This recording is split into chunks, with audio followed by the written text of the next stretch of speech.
afternoon guys. Mission pala ngayon, Tadano Crane. Sakit ito, hard starting guys. Yan.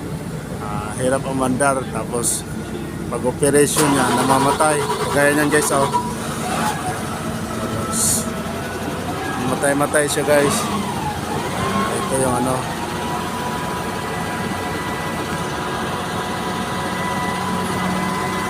ito yung ginawa namin ngayon guys. Dinre namin to, itong tangke na to. Pinalitan namin ng diesel guys to. Pinalitan. Nilinis din namin guys ba. Ang galamin yung putik-putik nito. Ito yung niya. Yan, may halong tubig guys. Ito yung niya. Ito yung laman ng tangke na luma. Ito, pinasok namin sa drum. Hindi ko na guys. Hindi ko na binidyoan guys ba. Yung namin ng diesel kasi medyo matagal guys Unit pala nito guys, Tadano Crane.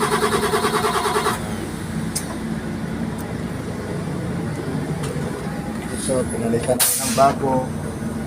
Ito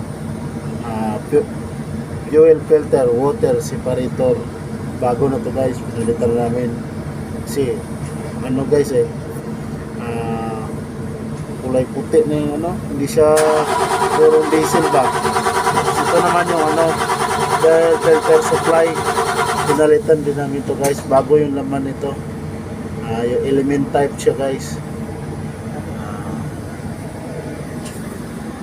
Ayan guys, ito na ang gagawin ngayon.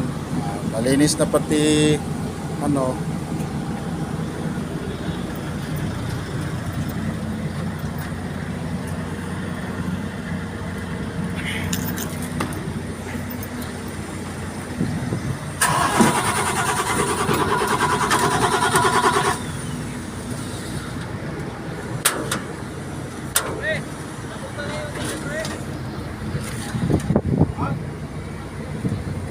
sinadayin na namin paglinis to guys ba.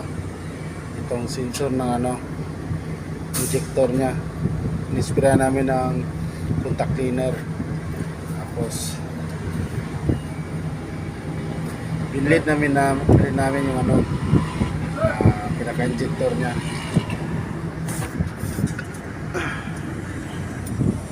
Okay, start! Okay. Guys,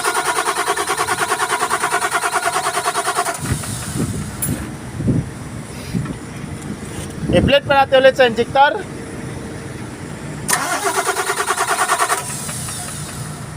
Puro putik guys Ayan guys. Unit pa lang ito guys. Tadano Crane. Ayan guys. Mobile crane. Ayan guys. I-plate natin ulit injector.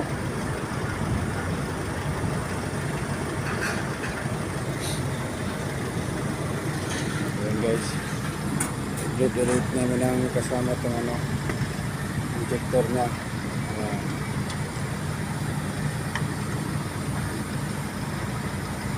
So, inubusan namin ng laman yung tangke guys ito yung Start! Okay, start!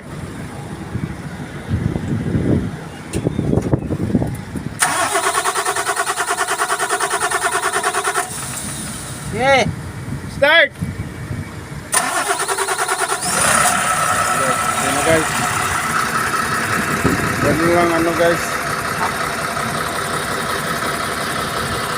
Ganun lang diskarte guys. Pag wala nang walang laman doon, i-plate mo lang dito guys sa fuel injector nya para matanggal yung hangin nya guys ba. Engine pala nito 6M60 straight size Mitsubishi guys. Okay na guys, salamat.